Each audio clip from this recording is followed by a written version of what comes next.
Olá pessoal, sejam bem-vindos em mais uma aula da nossa disciplina de Estatística Matemática.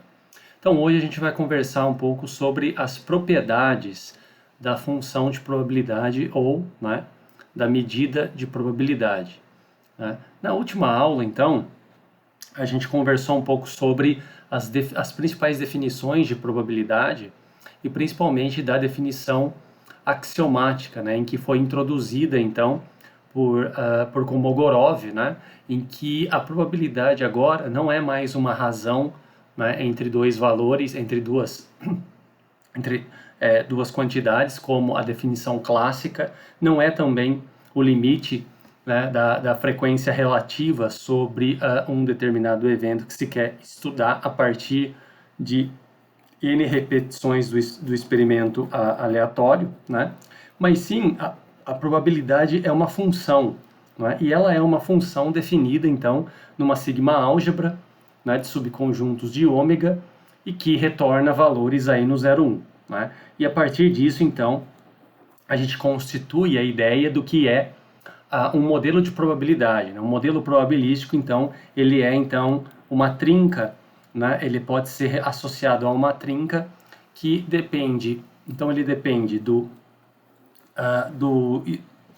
espaço amostral, que isso está relacionado ao experimento aleatório. Ele depende também da sigma-álgebra de conjuntos, porque são os eventos que pertencem à sigma-álgebra são aqueles nas quais a gente pode calcular probabilidades, e ele depende de P, que é justamente essa função. Essa trinca, então, é chamada de espaço de probabilidade, e P é uma função de probabilidade ou uma medida de probabilidades. Então, a partir disso, a partir da teoria axiomática, e claro, é uma função, não é uma função qualquer, tá? P é uma função, se, uma função de probabilidade ou uma medida de probabilidade se P satisfaz, então, os três axiomas de Kolmogorov.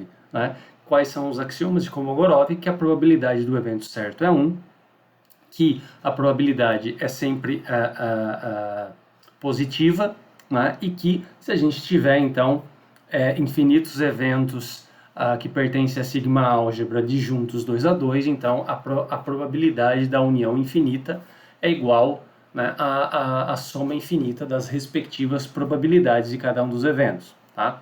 Então, P só será uma medida de probabilidade se satisfazer, se somente C satisfaz os axiomas de Kolmogorov. Então, a partir disso, a gente pode listar um rol de propriedades aqui. Tá? Então, aqui eu vou citar para vocês nessa aula mais algumas propriedades, que são interessantes para a gente estabelecer bem essa função. A gente já viu que ela está bem definida, mas então a gente precisa estabelecer outras e relacioná-las com outras ideias. Tá? As demonstrações dessas propriedades eu vou estar fazendo num vídeo à parte, tá, pessoal? Que eu vou enviar para vocês. Não vou fazer a demonstração de todas, tá? Mas de algumas, outras, isso vai ficar como exercício.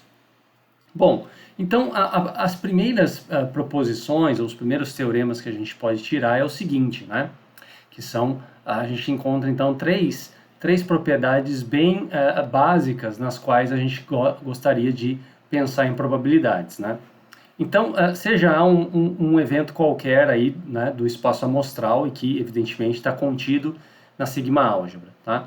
E P é uma medida de probabilidade. Então, se P é uma medida de probabilidade, satisfaz os axiomas de Kolmogorov. Então, o que a gente pode observar? Que a probabilidade, então, do complementar do evento A é igual a 1 menos a probabilidade do evento A.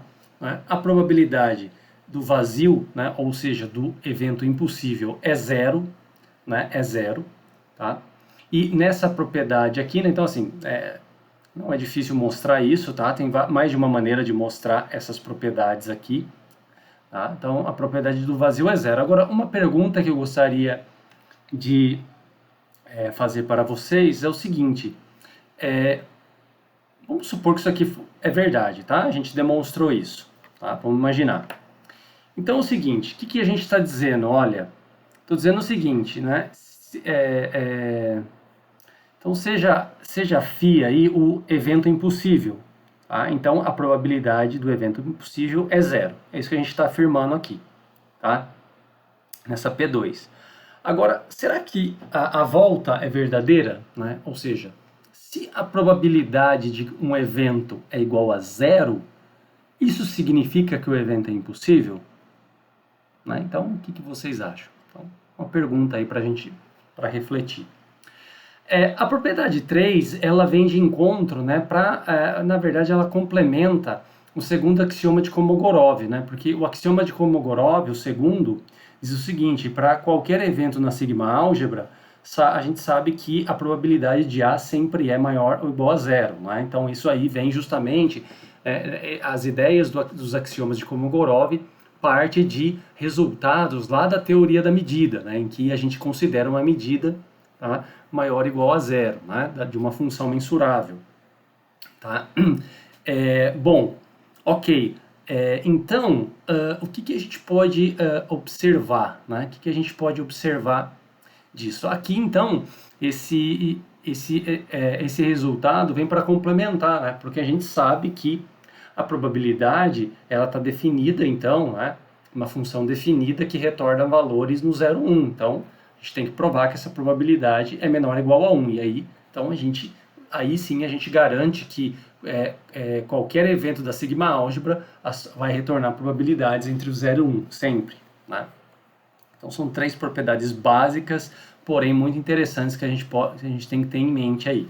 Tá? Um segundo resultado é a monotonicidade, né? Monotonicidade, melhor dizendo, da função de probabilidade, né? Então a função P, né, que leva elementos da sigma-álgebra até o 0, 1, né, é uma função monótona, tá? Então a gente está tirando algumas outras características. Por exemplo, né, então, veja só, se a gente tem dois eventos A e B que pertencem à sigma-álgebra, né, e A está contido em B, né, está contido é igual a B, então nós temos que a probabilidade de A é menor ou igual que a probabilidade de B. Né? E se isso vale para quaisquer eventos da sigma-álgebra, bom, então a gente está garantindo que aí a monotonicidade dessa função, tá? Então isso é um resultado importante, né? A gente vai ter um outro resultado daqui a pouco que vai complementar esse aí também, tá? Que vai complementar. Um outro resultado que é importante, tá? Que é um caso particular, né? Para quando a gente está trabalhando com dois eventos, é esse teorema, né, que foi chamado aqui de teorema 3, né? Em geral, é um resultado muito utilizado quando a gente está pensando nos cursos introdutórios de probabilidades, né? Então, porque a gente está trabalhando com a probabilidade, por exemplo, da união entre dois eventos, né? Então, aqui a gente está estudando a expressão exata, né, para a probabilidade da união não disjunta, né?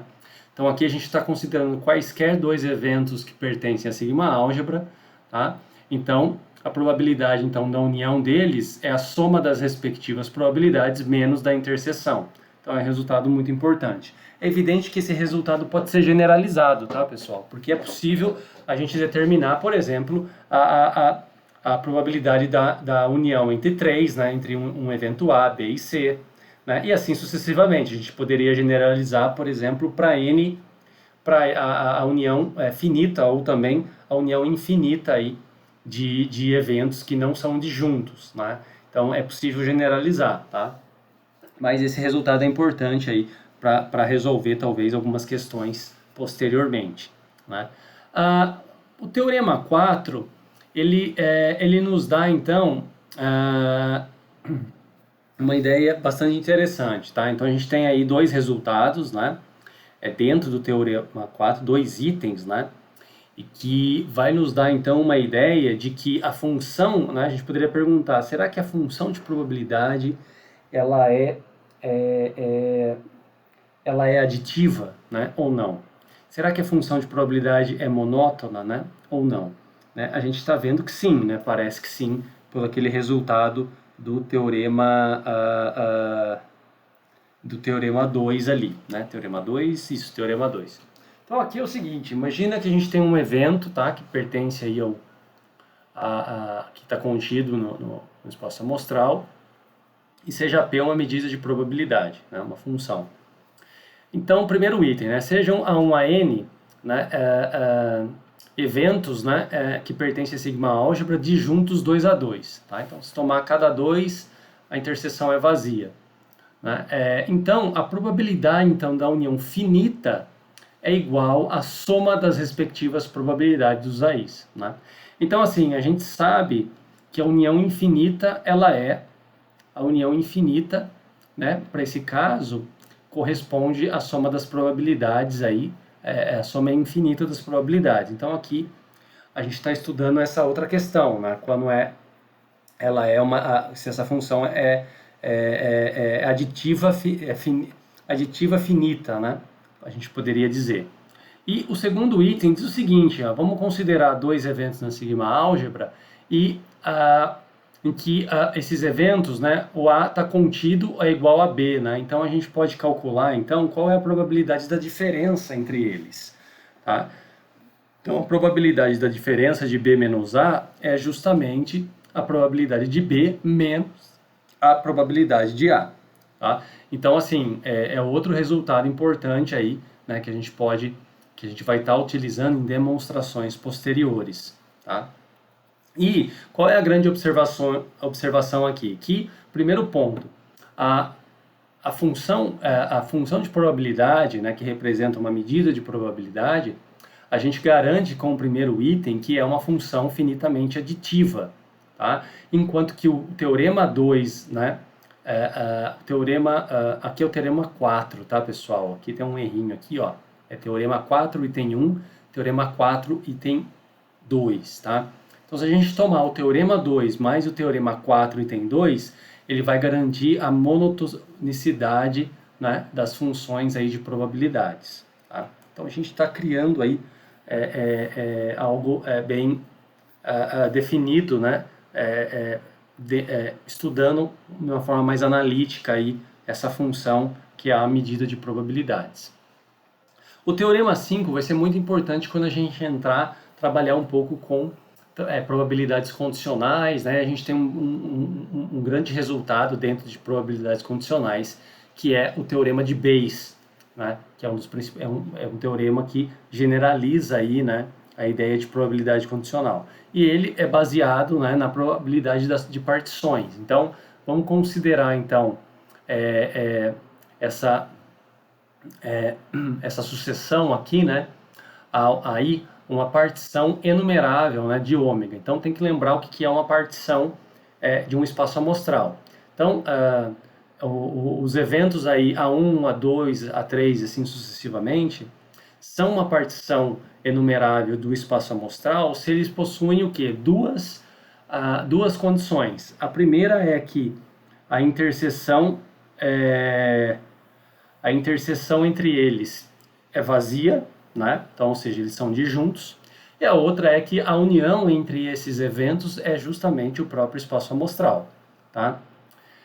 Ótimo. Então, a partir disso, né? Então, para qualquer outro evento B que pertence a sigma álgebra, a gente tem que a probabilidade de B pode ser escrita, então, como a somatória aí das probabilidades da interseção de B, né, com os eventos que formam essa partição enumerável, tá? Já o teorema 6, ele está associado a uma desigualdade chamada desigualdade de Boole, né? Então, vamos considerar a N uma sucessão de eventos, ou uma sequência de eventos, tá? Que N é um natural, né? Então, ou seja, a gente está considerando para quaisquer, né? Então, é possível mostrar que a probabilidade, então, da união infinita desses aí é menor ou igual que a soma das respectivas probabilidades, tá? Então, será que isso daqui é verdade, né? Aparentemente parece que sim, né? Vamos pensar num caso de duas opções, né? Se a gente tivesse aqui, ó, né, você tem essa situação, ó, tenho dois eventos quaisquer, estou estudando, por exemplo, ó, a união entre eles, então a probabilidade da união é menor ou igual que a soma dessas probabilidades, né? Claro, vai ser igual quando os eventos forem disjuntos aí, né? 2 a 2. Mas e se não for disjuntos 2 a 2? Vai ser menor, né?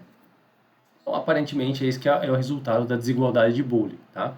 E aqui tem um exercício para vocês tentarem fazer, tá? Então, vocês param o vídeo agora, tentem resolver esse exercício aqui, que é o seguinte, é mostrar que se um evento qualquer da sigma álgebra, né, a sua probabilidade é igual a 1, então a interseção infinita, né, de eventos que pertencem à sigma álgebra, tá? A probabilidade, então, da interseção infinita desses eventos também é igual a 1, né? Considerando aí i igual a 1, 2, 3 e assim sucessivamente, tá? Então, tentem resolver esse exercício antes da gente dar continuidade.